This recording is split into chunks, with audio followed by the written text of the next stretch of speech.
நம்ம என்ன பார்க்க போகிறோன்னா டிஓஎஃப்டி time of flight diffraction.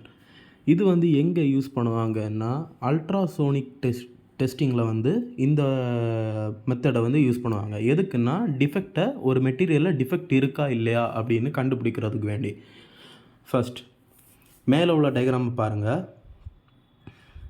First எப்படின்னா இந்த டிஎக்ஸ் அப்படின்னு இருக்குதுல்ல, இந்த டிஎக்ஸ் அப்படின்னு இருக்கிறது டிரான்ஸ்டியூசர்னு சொல்லுவாங்க.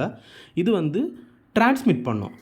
அடுத்து இந்த ரைட் சைடில் இருக்குல்ல, இது ஆர்எக்ஸ்ன்னு இருக்குல்ல, இது ரிசீவர். இதுவும் டிரான்ஸ்டியூசர் தான். ஓகே, முதல்ல இந்த டிஎக்ஸ் டிரான்ஸ்டியூசரில் கரண்ட்டை பாஸ் பண்ணுவாங்க. இந்த டிஎக்ஸ் அப்படின்னு இருக்கிற டிரான்ஸ்டியூசர் இந்த பவரை எடுத்துட்டு இதை இந்த எலக்ட்ரிக்கல் சிக்னல்ஸை ஹை ஃப்ரீக்குவன்சி சவுண்ட் வேவ்ஸாக மாற்றி இருக்குல்ல, இதுதான் டெஸ்ட் பீஸ்.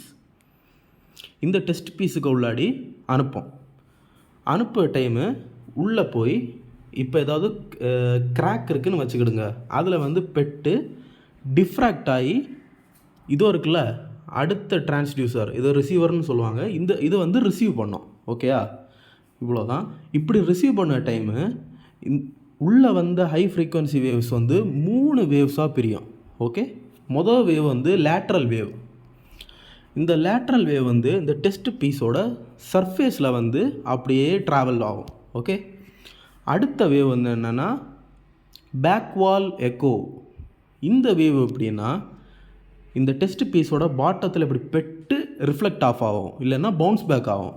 ஓகே, அடுத்தது என்னென்னா ஏதாவது டிஃபெக்ட் இருந்துன்னா அதுலேயும் இந்த வேவ்ஸ் பெட்டு டிஸ்ரப்ட் ஆகி டிஃப்ராக்ட் ஆகும். டிஃப்ராக்ட் ஆகும்னா அப்படியே குழம்பிடும்.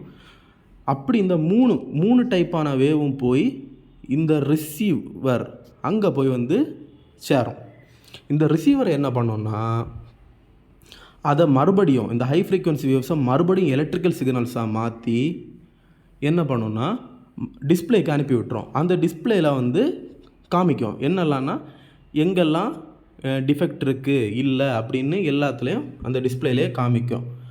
இதில் ஒரு முக்கியமான விஷயம்னா இந்த டிஸ்பிளேக்கு எப்படி தெரியும்னா இந்த time difference between lateral wave, backwall echo wave, diffracted wave, இதோட டைம் டிஃப்ரென்ஸ் வச்சு தான் அது டைம் டிஃப்ரென்ஸும் இதோட ஸ்பீடு, இந்த வேவோட ஸ்பீடு எது ஃபஸ்ட்டு வருது, எது செகண்ட் வருது, எது தேர்டு வருது, இந்த ஸ்பீடு வச்சு கரெக்டாக கண்டுபிடிக்கும். இவ்வளோ தான் டிஓஎஃப்டி மெத்தட். Okay, thank you.